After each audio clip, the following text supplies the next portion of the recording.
Hey, good morning, everybody. You've probably seen the news that there were protests in Liverpool of the same kind that have been happening in Ireland for quite a while now, because the United Kingdom's fake Conservative government have been allowing in tens of thousands of military-aged men illegally coming across the Channel and dispersing them into hotels around the country. And they put some of them in a hotel in Liverpool called the Knowsley Suites Hotel. And some of the migrants in that hotel that were staying there allegedly were harassing a child, a 15-year-old girl, who didn't want to be approached in a sexual manner. That's allegedly what happened. And so there were big protests outside the hotel in which this migrant who did this allegedly was staying. Quite rightly so, because it seems that we have almost entirely the same situation as has been happening for 40 years in this country with the grooming gangs that we all know about in Rotherham, Rochdale, Telford, etc.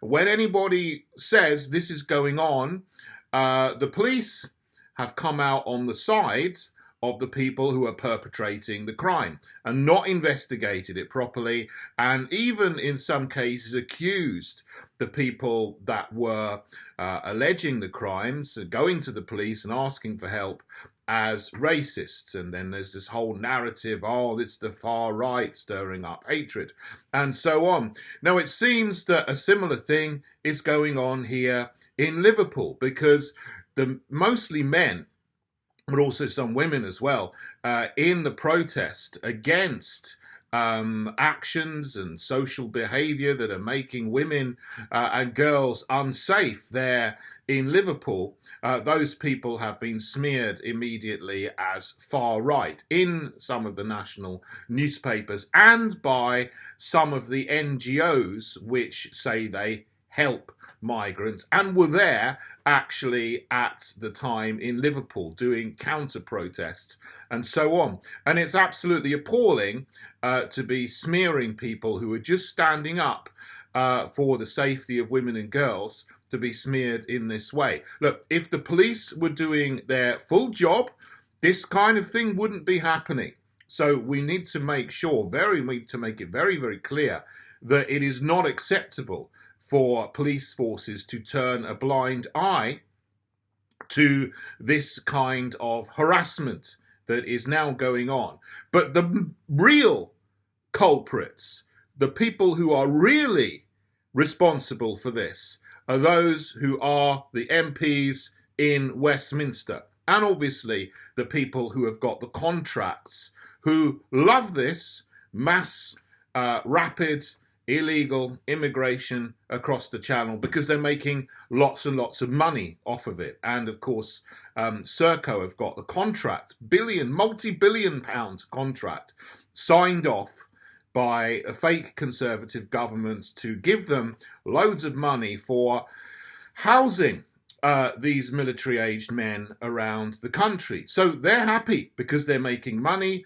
I don't know if any of the people in government are actually, getting some of that money because it's their mates or their family members as shareholders or owners of the companies that are getting the contracts. I don't know. That's something that we can look into.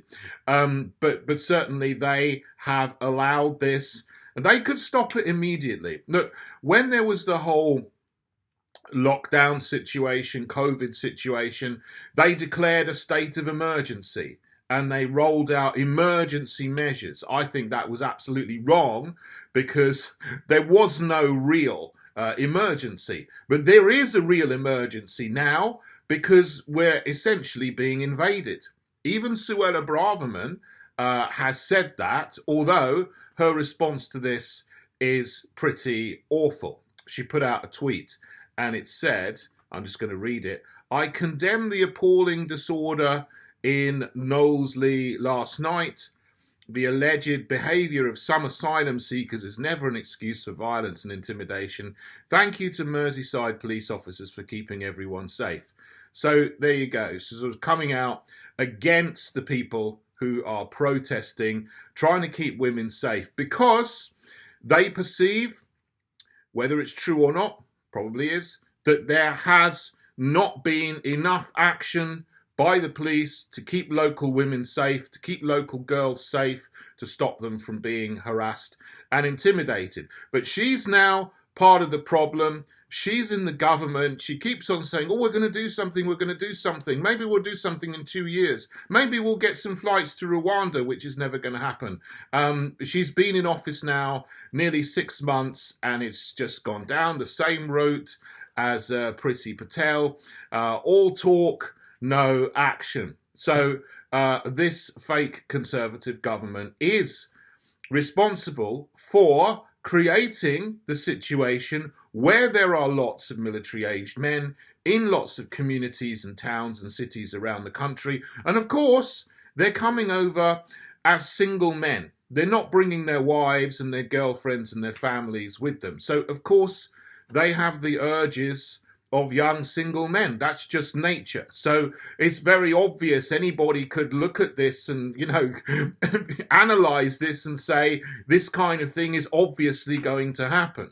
Because if you have lots of young single men with the urges of young single men, they're going to try to do what they need to do with those urges. That's just simple nature.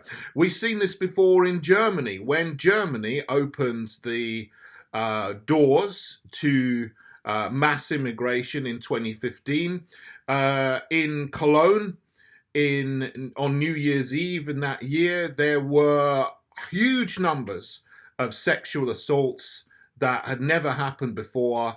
Lots of women just going out, you know, men and women, just the normal community going out as normal to celebrate New Year's Eve, which they do, and you know, they go outside in the towns in Germany, like they do in England and all over the world. But for the first time, there were lots of migrant males harassing women. And, you know, this was condemned as a conspiracy theorist, first of all, by the mainstream media, but even they accepted, you know, with the evidence that this was actually happening and this actually happens, and that was Germany in 2015. As I said at the beginning, Ireland has had this going on. It's very new in Ireland. For a couple of years, the mass migration hasn't been a feature of Ireland at all, but suddenly you see huge numbers of military-aged men from other countries turning up, claiming asylum, claiming to be refugees in Ireland, and you've got the same problem there with them. They're coming over without their own wives and girlfriends and families and doing the same thing there in Ireland, and women and girls are no longer safe. Sweden is a case in question. The society is an absolute basket case. Even the left-wing media, mainstream media, are now admitting that with 2 million migrants there with very, very, very different values to Western society living there, women and girls are not safe in many areas. There are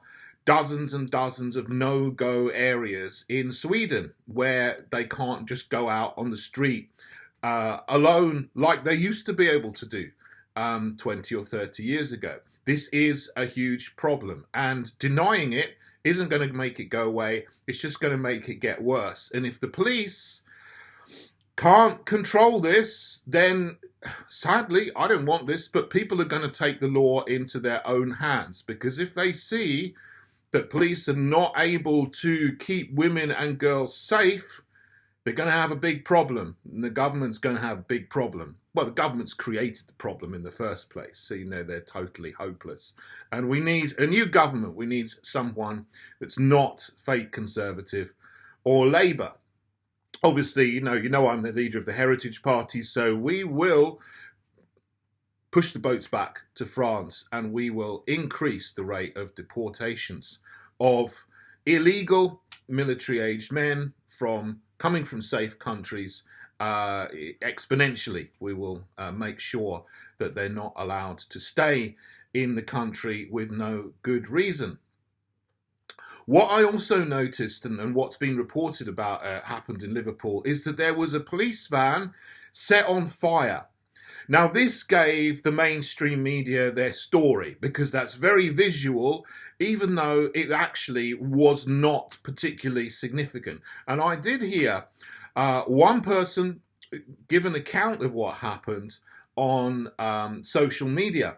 A local person who said that the rally, the protest was very, very peaceful, but there were left-wing infiltrators from these NGOs and Antifa, and they were mixing around with the crowd as well and potentially causing trouble. Now, the police have said 15 people were arrested, but they haven't said whether they're local people who were protesting to keep women safe, or whether they were plants and agents provocateurs from the NGOs and Antifa, which I wouldn't be surprised about. But this is very interesting what somebody said, who was a local man, giving an account of what happened. He said that, look, this is very strange, because the police drove in with a police van into the middle of the protests, with a huge police van that everyone saw that was on fire, and then they abandoned it. But obviously the doors were unlocked. Either they were left open or they were unlocked so someone could open them, and then throw in some kind of Molotov cocktail, which then, caught fire, and you saw the big pictures of the orange fire burning in the back of the van and then smoke coming out of it. But that is very, very odd. You wouldn't just drive a police van right into the middle of the protests and then leave it and then walk away so that someone can vandalize it. This looks to me, or sounds to me, like a setup so that the media can get their pictures, obviously working hand in glove with the government, the behavioral psychologist, behavioral psychology unit, whatever, propaganda unit, to get the pictures that would allow them to then put that out all over mainstream media and show, oh, there were violent protests, it was the far right. When this is absolute complete nonsense. There was one van there that shouldn't have been there, that could easily not have been there, because why would you drive a van into the middle of the protest and leave it? Why not park it on the edge, and just monitor it from the side? But then that happens, and so the pictures were got, and then they could enables the story to be spun that this was a riot, when actually there was only one thing on fire, when it was looks like a bit of a setup. I've seen this before myself. I've been obviously on most of the freedom rallies in London between 2020 and 2022. And at the big ones in September 2020 in Trafalgar Square, you had columns of riot police charging into an entirely peaceful protest in Trafalgar Square. No trouble whatsoever. It was very professionally done, with a big screen, PA, sound system and so on. Everybody just standing and watching. But then they came charging in, and batons drawn, and then someone was standing there waiting to take a picture of the police with their batons drawn, and then some other people protesting, obviously not moving, standing there and, aghast and in shock. And then the story comes up, police clash with far-right anti-vaxxer conspiracy theorist protesters who are super spreaders and all this kind of nonsense. It was just set up to do that. And you may remember the picture of one time, this was the 26th of September, they had a little Muslim female police officer right in the front line with a hijab on and a baton drawn, And then there were lots of sort of white men there. They were charging the protest. Obviously, the people that were there, the men sort of got in front of the women to protect them from the police charging with their batons. And someone took a picture of it. And then that's the picture they wanted. Lots of white men intimidating a little Muslim woman, when actually there were loads of huge thug police, TSG riot police next to them, who were actually charging and intimidating the people just at the rally for freedom. So they completely twisted what was happening with a photograph, and then obviously with the copy that they wrote underneath. There was also one time when I was at a rally. It was one of the first really huge rallies. It was, I think it was April 2021. I might be slightly wrong. But it was at least 200,000 people marching gathered in Speaker's Corner or Hyde Park Corner, then marched through Oxford Street, round towards Parliament, on the Freedom Rally. But there was one point in Oxford Street where someone had parked a bus, like diagonally across Oxford Street, and it was jutting out into the road, and it was very hard to get around it. It had created a bottleneck, and it had just been left and abandoned. And it was like, this is the most bizarre thing, to see this London bus just in the path of everybody's going to walk down Oxford Street. They know this, and they just left the bus there in the middle of the road at an angle which was very abnormal. If a bus breaks down, it would be straight on the road, and then someone would have called the AA or whatever. Whatever they use for buses. The buses don't break down and then suddenly jut out at an angle, right into the middle of the road in the middle of Oxford Street. I've never in my whole life seen anything like that. But that was there. It was abandoned, and it looks like it was a setup, because they thought what would happen is, all these horrible far-right conspiracy theorists are going to come down, they're going to jump on the bus, they're going to set fire to the bus, or they're going to break it up, and then they'll get their picture, and they'll be able to smear the protest like that. But you know what? Absolutely nothing happened. It was so peaceful. No, it was just a rally for freedom with just nice, good, ordinary people. We all walked down the road. No one even touched the bus at all. And some people might put a few stickers on saying freedom, whatever, but that was it. Nobody jumped on the bus. Nobody broke the windows. Nobody threw a flare inside it. It was just totally peaceful. But that was a setup. I've seen it before. And, over these last 3 years, I've seen things that I would never have imagined. I would never have believed before, if I hadn't seen it with my own eyes, that the police, the government are acting as though ordinary people are the enemy, and they're doing false flags, propaganda smears, hit pieces, hatchet jobs to discredit and to smear and slur just ordinary people who want to just get on with our lives and be left alone. We just want freedom. We just want freedom to be able to walk down the street, for women to be able to walk around the street in their own neighbourhood without getting harassed by people who are being brought in who then harass them, for example. We just want that. But then the government is actively working against ordinary people to make life tyrannical and dangerous. And then they come out and they've got the gall to try and smear people as far right, whatever, for standing up just for freedom and safety. Well, shame on them, and we need to get rid of them. So, if you want to get involved and act politically, please do join me in the Heritage Party. Stand yourself to be a candidate. If you're in Liverpool, if you're in Knowsley, St Helens, up in that area, come and join us and stand to be a candidate. And, we can get councillors in and we can do something about these things, I hope.